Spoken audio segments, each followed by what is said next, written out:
আজ বড় শুভ রাত। আমার এই জাদুকরি আয়না আজ যার ছবি দেখাবে, সে চিরকালের জন্য আমার এই কাঁচের দেয়ালে বন্দী হয়ে যাবে।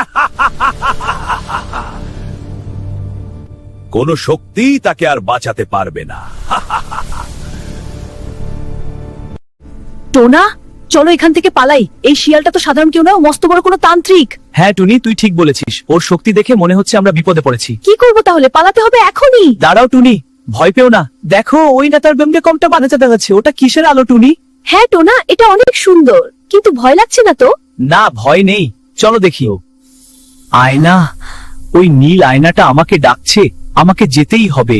ওই আলোর ভেতরে ও কত সুন্দর সব খাবার।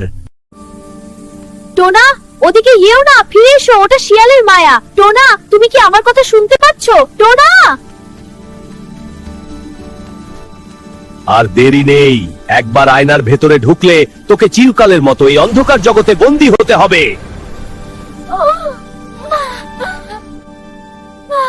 টোনা, ওগো তোমরা কেউ বাঁচাও আমাদের। শিয়াল মামা, ওকে ছেড়ে দাও। টোনা, তুমি নিজেকে শক্ত করো। আমাকে টুনিকে যে করে হোক বাঁচাতে হবে। কিন্তু কিভাবে? দ্রুত আয়না ভাঙতে হবে। আমি চেষ্টা করব। আমি আসছি টুনা, আয়না আমাকে ডাকছে, আমাকে যেতেই হবে।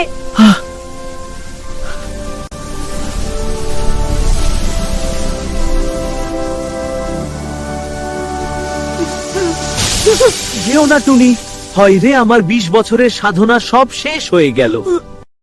শিয়াল মামার জাদুর তেজ একদম জল হয়ে গেল। বুদ্ধিটা কোনো জাদুই এটা টুনি। ঠিক বলেছ টোনা।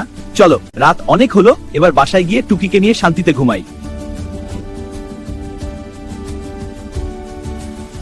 বন্ধুরা, গল্পটি ভালো লাগলে আমাদের চ্যানেল অ্যানিম্যাজিক্স বাংলা সাবস্ক্রাইব কর এবং বেল বাটনটি ক্লিক করে রাখ। অবশ্যই লাইক করবেন এবং কমেন্ট করতে ভুলবেন না।